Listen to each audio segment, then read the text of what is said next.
Mr. President, Excellencies, the 2030 Agenda for Sustainable Development was launched 1 year ago from UN Tribune with a pledge that no one will be left behind.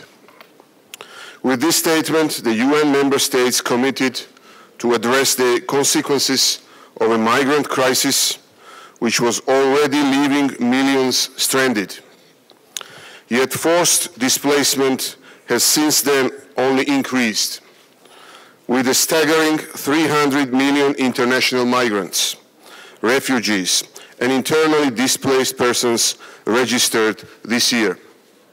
Against this backdrop, conflicts and insecurity in parts of Africa and the Middle East continue to drive mass exodus, and the death toll of migrants crossing borders continues to climb.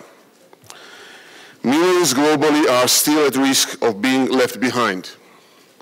Excellencies, the burden of forced displacement has not bypassed Georgia. Since the early 90s, Georgia's regions of Abkhazia and Tskhinvali region, South Ossetia, have witnessed several waves of ethnic cleansing under occupation by Russian Federation. Approximately 400,000 persons have been forcibly displaced, when Georgia's entire population makes up only 4 million. Prospects of their safe return are grim, with ongoing installation of barbed wire fences along the occupation line. Meanwhile, ethnic Georgians in the occupied territories continue to suffer from daily discrimination. It is simply not possible to turn a blind eye to this and to what is going on worldwide. In this struggle, Georgia is committed to pulling its weight. We have already received more than 4,000 asylum seekers from various parts of the world: Ukraine, Iraq, Syria, Nigeria, Egypt, and Somalia. Georgian universities offer education programs for students from displaced communities. We are committed to continuing our assistance in the education sphere together with interested partners, including donor countries or organizations that can provide financial support to this initiative. The International Organization for Migration, Office of the UN High Commissioner for Refugees, and other international agencies have made immense efforts to alleviate the plight of victims. But the gravity of the situation requires a coordinated political response. The situation now is unprecedented. We need to address the root causes of forced displacement to ensure the situation does not get out of control.